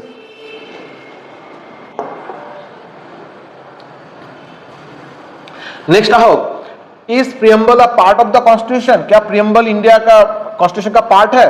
सब दुटा केसर नाम मনত থাকে, এটা হল বেৰুবাৰী ইউনিয়ন কেস, এটা কেশৱানন্দ ভাৰতী কেস। सब এই দুটা কেসৰ নাম বহুত ইম্পৰ্টেন্ট। বেৰুবাৰী ইউনিয়ন কেস 1960 আৰু Kesavananda Bharati case 1973। According to Berubari union case আমাৰ কনস্টিটিউশনক আমাৰ প্ৰিয়ম্বলক কনস্টিটিউশন পাৰ্ট বুলি মানা নাই, নো। প্ৰিয়ম্বল ইণ্ডিয়ান কনস্টিটিউশন পাৰ্ট নহয় বুলি কোৱা হৈছে কোন কেছৰ মাধ্যমত? এইটো Berubari union case 1960। But Kesavananda Bharati case 1973 কি কোৱা হৈছে যে না আমাৰ প্ৰিয়ম্বল কিন্তু কনস্টিটিউশনৰ পার্ট হয়। Yes, according to above question, clear. तो अपना क्वेश्चन एग्जाम में तो आहे बारे बारे आहे जे कौन सा केस के थ्रू ये बोला गया था कि प्रियम्बल कॉन्स्टिट्यूशन का पार्ट है? तो आपका आंसर होगा केशवानंद भारती केस 1973। और कौन सा केस ये बोला था कि प्रियम्बल कॉन्स्टिट्यूशन का पार्ट नहीं है? आंसर होगा Berubari union case 1960, clear. Okay, preamble has been amendment only once, already কৈছো যে প্ৰিয়ম্বল এবাৰে अमेंड কৰা হৈছে, এবাৰে চেঞ্জ কৰা হৈছে। 42nd amendment 1976, also known as mini constitution of India. প্ৰিয়ম্বলক কিন্তু মিনি কনস্টিটিউশন বুলিও কোৱা হয়। এটো एग्जामত আহে যে কি नीचे दिए गए ऑप्शन में से किसको मिनी कॉन्स्टिट्यूशन बोला जाता है? ऑप्शन था कि वो fundamental right, preamble, fundamental duties, DPSP, directive principle of state policy. So की वस्तु इंडियन मिनी कॉन्स्टिट्यूशन কোৱা হয়? आंसर होगा अपना प्रियम्बल, क्लियर। আৰু এটো দি কি আপোনাৰ ই কৰা হ'ল integrity socialist secular integrity socialist secular এই তিনিটা ওয়াৰ্ড আপোনাৰ কিন্তু প্ৰিএম্বলত এড কৰা হৈছিল by this amendment act clear okay এর কথা অলরেডি কোয়া হয়েছে এপর কথা নেক্সট আহক এনফোর্সিবিলিটি অফ প্রিএম্বল মানে এনফোর্সিবিলিটি মানে প্রিএম্বল আমার উপর ফোর্স করা যায় না যায় মানে প্রিএম্বল দেখিয়ে প্রিএম্বল মানে কনস্টিটিউশনের প্রথম পেজ প্রিএম্বল এটা আপনার কারণে একটা গাইড এটা আপনার গাইডিং লাইট আপনাকে একটু গাইড করব যে আপনি কেনেকে চলা প্রয়োজন এটা আপনার উপর ফোর্সফুলি প্রেসার দিয়া নহয় ঠিক আছে so it is not enforceable in court of law এটা কোর্ট অফ ল এটা এনফোর্সেবল না এটা প্রেসারাইজ করা বস্তু নহয় ইট ইজ নাইদার আ সোর্স পাওয়ার নট রেস্ট্রিক্ট এটা আপনার কারণে কোনো পাওয়ারও নহয় কোনো রেস্ট্রিকশনও নহয় ক্লিয়ার তো এটা but it can be considered as aid to legal interpretation of constitution কনস্টিটিউশনটোর বুঝার কারণে লিগ্যাল ইন্টারপ্রিটেশন আপনার প্রিএম্বল হল আপনার কারণে একটা ফিলোসফার আপনার গাইডিং সোর্স আপনার হেল্প করব যাতে আপনি কনস্টিটিউশনটো ভালকে পড়ি বুঝি পায় কনস্টিটিউশন ভালকে আন্ডারস্ট্যান্ড করার কারণে ভালকে বুঝার ভাবে আপনার প্রিএম্বলটো পড়া প্রয়োজন প্রিএম্বলটো বুঝা প্রয়োজন বাট প্রিএম্বলটো আপনার উপর ফোর্সফুলি দিয়া বস্তু নহয় ক্লিয়ার সো নেক্সট আহক পার্ট অফ কনস্টিটিউশন আমি এতিয়া এটা পার্ট আমি চাম ঠিক আছে পার্ট কেটা অলপ চাই লওকচোন 25টা পার্ট আছে সো ফার্স্ট পার্টত পার্ট 1 অফ কনস্টিটিউশন পার্ট 1ত আপোনাৰ আগতে আমি আৰ্টিকেল 1 নম্বৰৰ পৰা 4 নম্বৰ আৰ্টিকেল লৈকে অলপ ডিসকাস কৰিম আমি কেইটামান আৰ্টিকেল আগতে ডিসকাস কৰিম সিকুৱেন্সিয়ালি যাম এনেকে জাম্প নকৰো বাৰু সো আৰ্টিকেল 1 টু আৰ্টিকেল 4 ইয়াতে ইউনিয়ন এন্ড ইটস টেৰিটৰি বুলি কোৱা হৈছে union and it's territory so article 1 की कोआ होसे ये तो एग्जाम में बहुत आप लोग भी शायद देखे होंगे प्रीवियस ईयर क्वेश्चन अगर कोई देखे होंगे तो ये बहुत कॉमन सवाल है बहुत ही ज्यादा पूछा जाता है कि आर्टिकल 1 की আছে आर्टिकल 1 अपना name and territory of the union কথা কোয়া হয়েছে ঠিক আছে সো ফার্স্ট প্রথম point India that is Bharat shall be union of state ইয়াতে স্টেটৰ ইউনিয়ন মানে বহুত কেটা ৰাজ্য মিলি আমাৰ কান্ট্ৰি বনোৱা হৈছে আমাৰ ইন্ডিয়া বনোৱা হৈছে the state and the territory মানে ইউনিয়ন টেরিটরি আছে না ইউনিয়ন টেরিটরি কেটা আছে স্টেট কেটা আছে राज्य केटा আছে ठीक 28 union territory 7 very good the states and the territories thereof shall be as specified in the first schedule এই যে ফার্স্ট শিডিউল যদি আপনি মনত করে ফার্স্ট শিডিউলত কিন্তু আপনার কিন্তু এই স্টেটস আর টেরিটরি কথা মেনশন করা আছিল তো ফার্স্ট শিডিউলত যেবিলাক স্টেট আর টেরিটরি আছে গুটিখিনি ইয়াতে আপনি পাই যাব আকো the territory of India shall comprise the territories of the state ठीक है the union territory specified in the first schedule such other territories as may be acquired माने आमार स्टेटर अंडरत जिबिलाक जेनेके आमार अहोमर अंडरत जिमानखिनि जागा আছে এটো তো ইন্ডিয়ার পার্ট হয় ইউনিয়ন টেরিটরি সাপোজ আপনি দমন এন্ড গোয়া কই আছে বা দমন এন্ড দিউ হোয়াটএভার বেলেগ এটা ইউনিয়ন টেরিটরি বা যিকোনো ইউনিয়ন টেরিটরি হোক ইউনিয়ন টেরিটরি আপনার যিমানখিনি জায়গা আন্ডারত আছে এটো আমার ইন্ডিয়ারে পার্ট হয় ইয়ার বাহিৰত কেতিয়াবা ডিসপিউটেড ল্যান্ড থাকে ডিসপিউটেড ল্যান্ড মানে আমাৰ ঘৰৰ ওচৰত কেতিয়াবা হয় না যে पूरा एक सीधा कर लिए मंडल वंडल को बुला के उसके बाद बोलता है ये वाला जगह आपका है कि पड़ोसी का है वो लोग तो झगड़ा वगड़ा हो रहा है ठीक है सो डिस्प्यूटेड जगह की इंडियार अंडर है तो स्टेटर मासत যদি কোনো ডিসপিউটেড ল্যান্ড থাকে এটো কিন্তু इंडियार अंडर যে তাতে কোনো সন্দেহ নাই स्टेट लेके थोड़ा बात हो सकता है अलग बात है ठीक है सो আপনার টেরিটরি কথা যেতিয়া হ'ব যে আমাৰ ইন্ডিয়ান টেৰিটৰি কিমান কোন জায়গা কেটা আপনি ইনক্লুড কৰিব স্টেটৰ টেৰিটৰি খিনি ইউনিয়ন টেৰিটৰিৰ যিবিলাক খিনি জায়গা এটো আহিব আৰু আদাৰ মানে বেলেগ কিবা যদি থাকে এটো আমাৰ ইন্ডিয়াৰ अंडरत आহি যাব আৰু clear next type of polity union of state federation of a state অলপ সাবস্টেন এটো এটা ইমান ইম্পর্টেন্ট নয় বা খালি চাই লব খালি no agreement between the federating units they do not have a right to secede from the union okay federation is a new state that is formed through a treaty and agreement between various unit okay কি হইছে union of state মানে কি আমার state কেটা বেলেগ বেলেগ 28টা state আছিল এটা টাইমত 28টা নাছিল কম আছিল তার পিছত নতুন স্টেট যেনেকৈ ঝাৰখণ্ড ৰিসেন্টলি বনোৱা হৈছে উত্তৰাখণ্ড এটা টাইমত নাছিল মানে এটলিষ্ট যেতিয়া ইন্ডিপেন্ডেন্স হৈছে তেতিয়া তো নাছিল তাৰ পিছত লাহে ধীৰে বনোৱা হ'ল সো এই যে স্টেট কেইটা যে ইন্ডিয়াৰ আন্ডাৰত আছে ৰাজ্য কেইটা যে ইন্ডিয়াৰ আন্ডাৰত আছে তেখেতসকলে এনেকৈ হ'ব নোৱাৰে যে আজিৰ পৰা এবছৰ পিছত কোনেবা কৈ দিলে যে आज से मैं इंडिया का पार्ट नहीं हूं कोई भी उठ के बोल देगा कि मैं आज से इंडिया का पार्ट नहीं हूं ऐसा संभव नहीं है वो do not have a right to secede माने वो ये चीज नहीं बोल पाएगा कि मैं विथड्रॉ कर रहा हूं मैं आपका भी आपके अंडर नहीं रहूंगी नहीं बोल पाएगा इंडिया इज इनडेस्ट्रक्टिबल इसको मतलब समझिए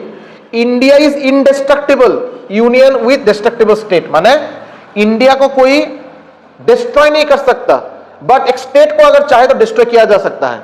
अगर इंडिया देखे, अगर देश ये देख रहा है कि ये पर्टिकुलर स्टेट में बहुत ज्यादा खराब चीज हो रहा है, बहुत ज्यादा खराब मतलब पॉलिटिकली, इकोनॉमिकली, सिटीजन के साथ बहुत कुछ खराब हो रहा है, तो इसको अगर एज ए स्टेट हम लोग रखेंगे बहुत ज्यादा दिक्कत होगा, तो उसको स्टेट वाला स्टेटहुड से उसको हटाया जा सकता है।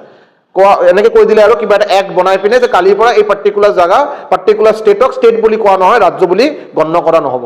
ये संभव है, लेकिन ये नहीं बोल सकता कोई उठ के नहीं कल मैं इंडिया का पार्ट नहीं रहूंगा, ये नहीं बोल पाएगा। क्लियर?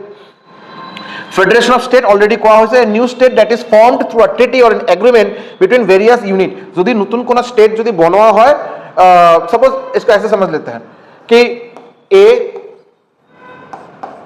इटू बी, ए এটা স্টেট, এটু এটা স্টেট, তো এই জায়গাখিনি লৈ বহু দিনৰ পৰা কিবা ঝামেলা চলি আছিল বাৰু। সো পটককে তেখেতসকলে এ বি আৰু এটু এ আৰু বি দুটা স্টেট আৰু এটু ইন্ডিয়াৰ পাৰ্ট হয়, কমপ্লিট ইন্ডিয়াৰ পাৰ্ট হয়। সো এ বি আৰু ইন্ডিয়াৰ গভৰ্নমেন্টে মিলি এটা ডিসিশন লৈছে যে কাম কৰক, আপুনি এই জায়গাখিনি সি নাম দি দিয়ক, সি, এই জায়গাখিনি সি নাম দি দিয়ক, সি নাম দি দিয়ক, এটু সেপারেট একটা स्टेट हो गल। एटू करा जाए और ये दोनों के मिसअंडरस्टैंडिंग से हो रहा है, पूरा म्यूचुअल अंडरस्टैंडिंग से बात हो रहा है, ये किया जा सकता है। क्लियर? ओके, नेक्स्ट आहो आर्टिकल 2। सो आर्टिकल 1 কি আছিল আপোনাৰ union of state territory. Next admission or establishment of a new state. নতুন স্টেট যদি বনাব লগা হয়, এস্টাब्लिश কৰিব লগা হয় বা এডমিট কৰিব লগা হয়, ঠিক है, वो कौन सा आर्टिकल में आएगा? आर्टिकल 2 में आएगा।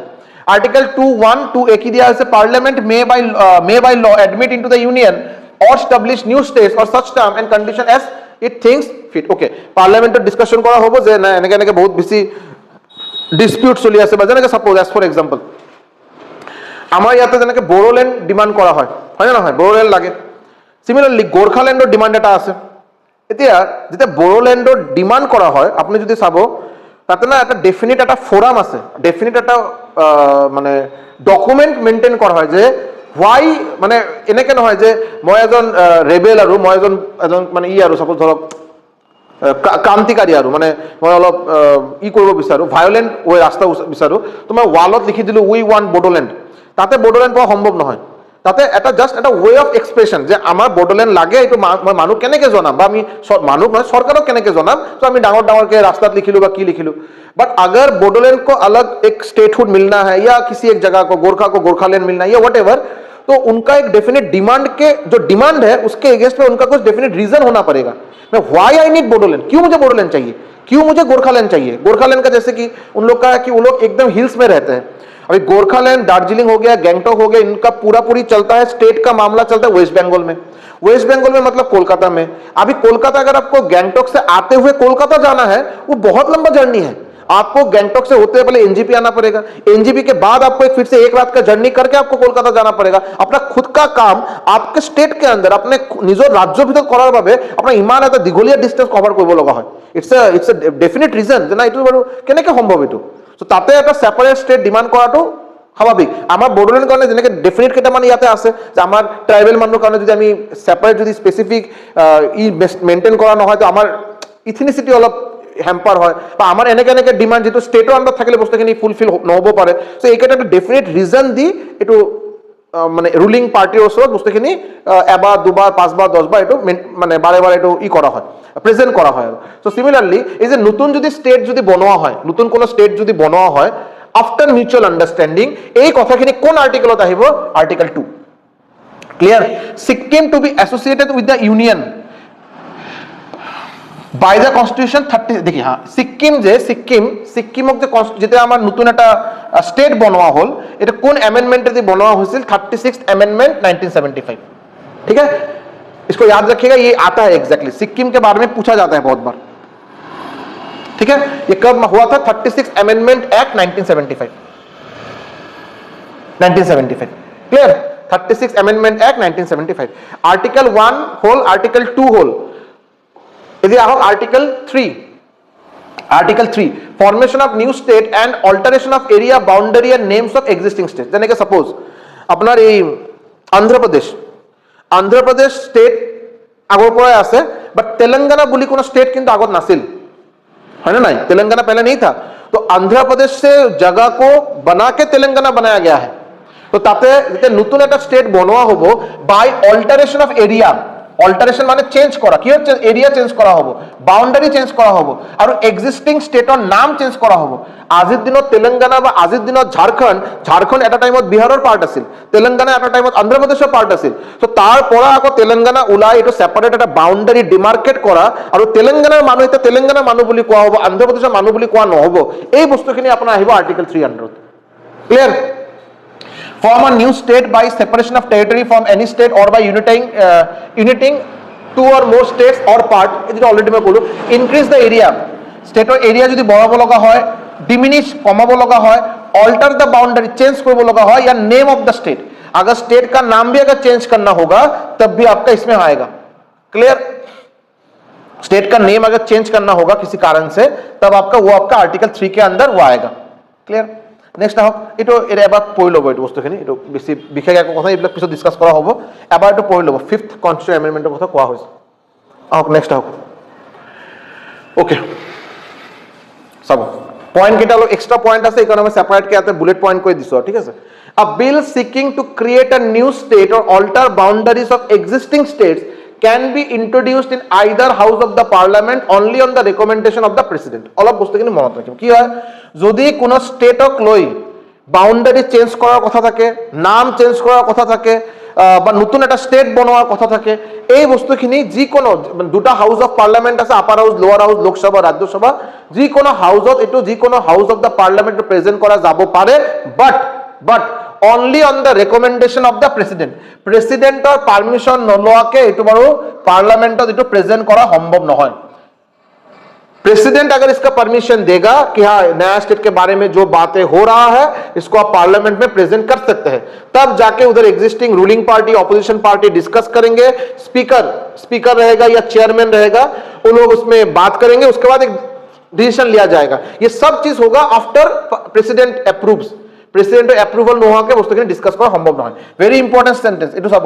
President has to refer the state reorganisation bill SRB, state reorganization bill to the state legislature concerned for expressing his opinion within a specified time। এতিয়া কি হ'ব, প্রেসিডেন্টে কি কৰিব, আপোনাৰ এটা এইটো সদায় যেতিয়া স্টেটক লৈ কিবা বাউন্ডাৰি চেঞ্জ কৰাৰ কথা থাকে, কিবা নতুন স্টেট বনোৱাৰ কথা থাকে, তো এটা বিল পাস কৰা হয় যেটো প্ৰেসিডেন্টে ই কৰে, নাম হ'ল স্টেট ৰিঅৰ্গানাইজেশন বিল। এই বিলটোৱে যেটো আপোনাৰ এই পাৰ্লামেন্টত প্ৰেজেন্ট হ'ব, আৰু এই বিলটো আপোনাৰ প্ৰেসিডেন্টে কি কৰিব, বস্তুখিনি চাই মিলি আপোনাৰ স্টেটক তাতে পঠাব যে আপোনাৰ কিবা যদি ইয়াতে ওপিনিয়ন দিব লগা থাকে, আপোনাৰ কিবা চেঞ্জেস যদি লাগে কওক। মানে এইটোলে কাজিয়া পেঁচা होना ना लगे, और जा मैं कुछ एक प्रेजेंट कर दिया, बाद में आपस में झगड़ा वगैरह कर रहा है, मारपीट कर रहा है, वैसा नहीं हो पाएगा। ठीक है, नेक्स्ट आओ। The state reorganisation bill requires simple majority, ठीक, in both houses of the parliament. ये वर्ड को थोड़ा नोट कर लीजिए, सिंपल मेजोरिटी। अपनी इतना बहुत बेसि डिस्कस नकरो, बात এটা কথা কৈ দিও, যেতিয়া আমি লাহে লাহে পলিটি আৰু আমি 10টা 15টা ক্লাसेस কৰিম, তাতে আপনি এই ওয়াৰ্ডটো বহুত ফ্ৰিকুয়েন্টলি পাই থাকিব, সিম্পল মেজৰিটি, হ্যাঁ না। তাৰপিছত আৰু কি আছে, মেজৰিটি আৰু বেলেগ বেলেগ ভাবে হয়, বেলেগ বেলেগ মেজৰিটি দিয়া হয়, সিম্পল মেজৰিটি হয় আৰু বেলেগ বেলেগ মেজৰিটি, মই নাম কেইটা কোৱাৰ প্ৰয়োজন নাই, খালি সিম্পল মেজরিটি কি হয় এইটো মই অলপ কৈ দিম। सिंपल मेजोरिटी होता है जिस दिन ये स्टेट रिऑर्गेनाइजेशन बिल जिस दिन पार्लियामेंट में प्रेजेंट किया जाएगा, उस दिन हो सकता है कि बहुत कोई मेंबर उस दिन प्रेजेंट ना रहे। जैसे कि हाल ही में देखा गया है, ऐसे कोई बहुत बड़े बड़े सेलिब्रिटी है जो राज्यसभा के मेंबर बनाए गए थे, लेकिन राज्यसभा में वो पहुंचे ही नहीं कभी, 6 महीने में एक दिन भी नहीं उनका दर्शन हुआ है। Sachin Tendulkar is one of them. ठीक है, ऐसा होता है देश में, हम लोग में पॉसिबल है ये चीज। तो वो being a member of the parliament में जाता ही नहीं है। ठीक है, এতিয়া सिंपल मेजोरिटी माने होल जिदिना এই state reorganisation bill parliament discuss होबो, ताते এতিয়া ভোটিং होबो যে कौन कौन इसके पक्ष में, कौन कौन इसके पक्ष में नहीं है, तो দুটা ডিসিশন থাকিব। তো ইয়াতে ভোটিং কৰা होबो। ভোটিং মানে যি কেজন প্ৰেজেন্ট আছে তেখেতসকলে খালি ভোটিং কৰিব। যদি सपोज এই দিন যদি 20 জন যদি প্রেজেন্ট থাকে, ओनली 20, ये 20 जन के वोट में जो जीतेगा उस हिसाब से कर दिया जाएगा, इसको और ज्यादा उसको आगे नहीं लिया जाएगा, सिंपल मेजोरिटी। लेकिन ऐसा भी आगे चल के मेजोरिटी मिलेगा कि नहीं, ऐसा नहीं होगा, उसमें मेजोरिटी का भी अलग अलग क्राइटेरिया होता है, सबको आना पड़ेगा, सबको वोट देखना पड़ेगा, उसमें से ज्यादा वाला लिया जाएगा, ये सब कुछ मैटर करेगा। लेकिन सिंपल मेजोरिटी में बहुत इजी है कि जिस दिन ये बात होगा उस दिन जो जो प्रेजेंट है वो लोग वोट देगा, उसमें से जो जीतेगा उसे आपसे प्लान कर दिया जाएगा। Clear? Parliament is not bound to accept or act upon the views of the state legislature on a state, okay, কি হল state legislature আমাৰ আপোনালোকে গম পায় নিশ্চয় আমাৰ সেন্ট্ৰাল লেভেলত লোকসভা ৰাজ্যসভা আছে, আপাৰ হাউস লোৱাৰ হাউস। সিমিলাৰলি স্টেটত আপোনাৰ কি হয় Vidhan Parishad Vidhan Sabha, legislative assembly legislative council. So আমাৰ ইয়াতো সেম ডিসকাশন হয়, যেটো আপোনাৰ সেম মানে সেম এনেকে হাউস দুটা বনোৱা আছে, যেটো আপোনাৰ লোকসভা ৰাজ্যসভা নিচিনা স্টেটত আছে, সেন্ট্ৰত আছে। আৰু সো আমাৰ স্টেটৰ পৰা কিবা এটা বস্তু ডিসিশন লোৱাৰ পিছত আকৌ এইটো আপোনাৰ ক'ত যাব, parliament is not bound to accept. আমাৰ ইয়াৰ পৰা স্টেটৰ পৰা এটা ডিসিশন লোৱাৰ পিছত পাৰ্লামেণ্টত পঠাব, মানে আমাৰ লোকসভা ৰাজ্যসভা বস্তুখিনি যাব, বাট তেখেতসকলে বাউণ্ড নহয় একচেপ্ট কৰাৰ কাৰণে, একচেপ্ট কৰিব পাৰে, এইটো ডিনাইও কৰিব পাৰে। क्लियर? इधर से पास होने के बाद भी उधर एक्सेप्ट होगा ही होगा, ऐसा कोई बात नहीं है। Clear? Article 4 provides that bills under article 2 and 3 are not to be considered as constitutional amendment bills। কি কোৱা হৈছে আৰ্টিকেল 4 এ কি কৈছে, provides that bills under article 2 and 3 are not to be considered as constitutional amendment bills under article 360। Okay, চাবো আমি article amendment bill মানে আমার constitution কিবা যদি অ্যামেন্ডমেন্ট করা হয়, কোনো পার্টিকুলার স্টেটৰ বাউন্ডারি লৈ কিবা অ্যামেন্ডমেন্ট করা হয় বা কিবা বেলেগ কিবা অ্যামেন্ডমেন্ট চেঞ্জেস করা হয়, যদি এটা অ্যামেন্ডমেন্ট বিল বুলি কয়। অ্যামেন্ডমেন্ট করা মানে কনস্টিটিউশনৰ মাজত চেঞ্জেস করা। বাট এই যে আর্টিকেল 4 আমি কি কৈছো যে আমার एरिया चेंज करा যাব পারে, কি করা যাব পারে।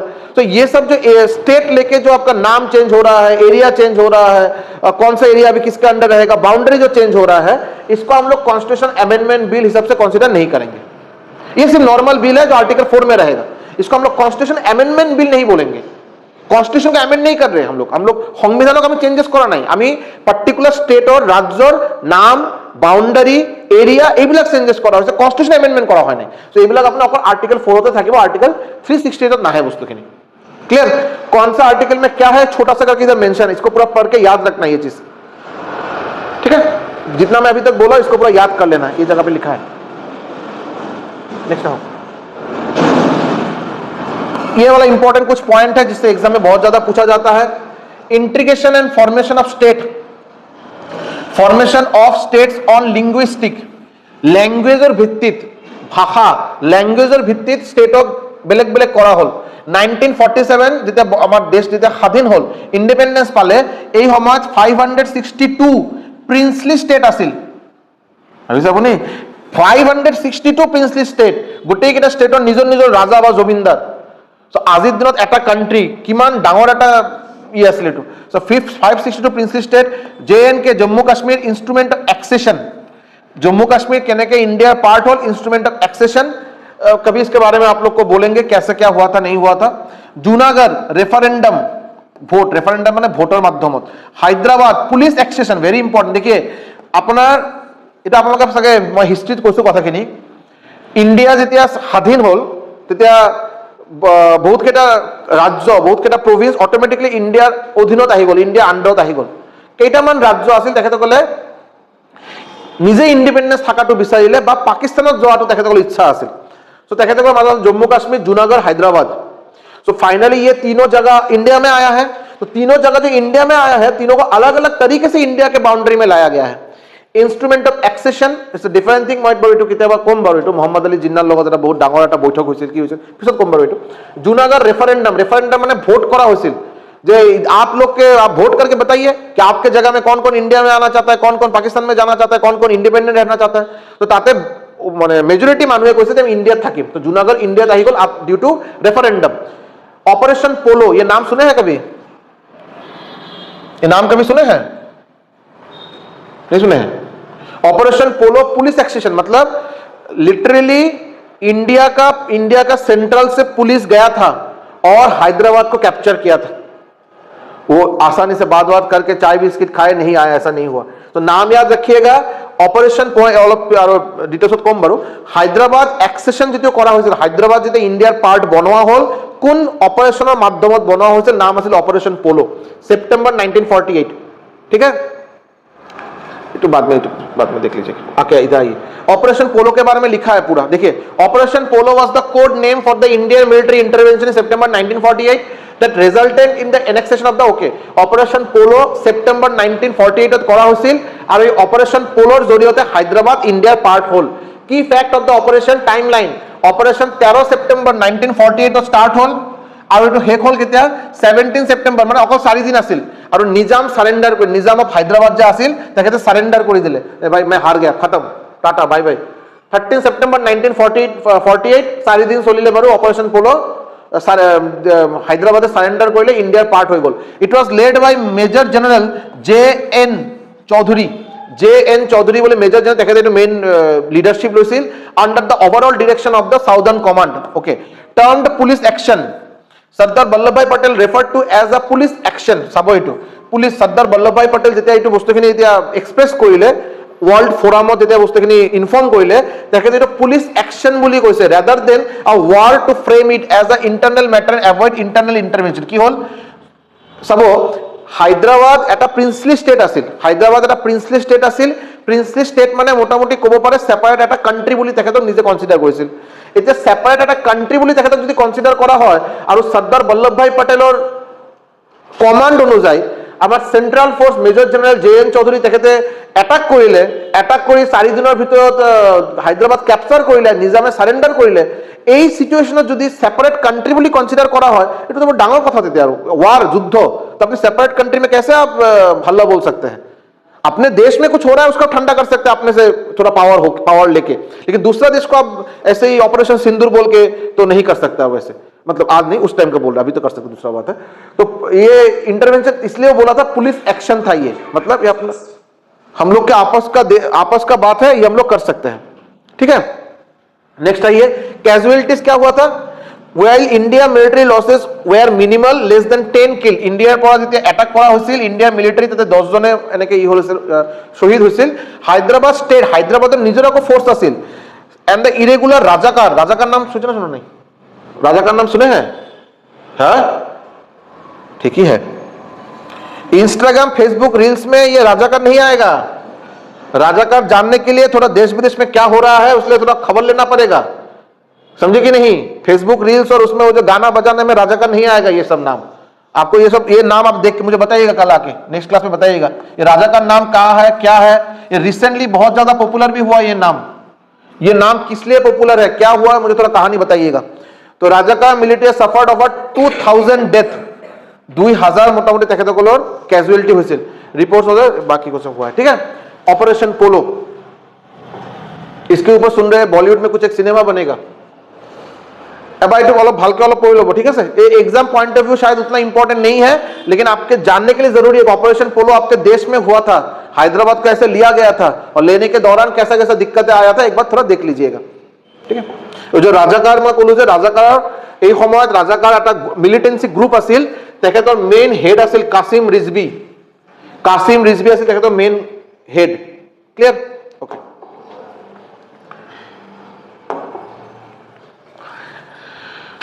नेक्स्ट इज सिटीजनशिप, इसको नेक्स्ट क्लास में करते हैं, ठीक है। सिटीजनशिप नेक्स्ट क्लास में करते हैं। Thank you so much.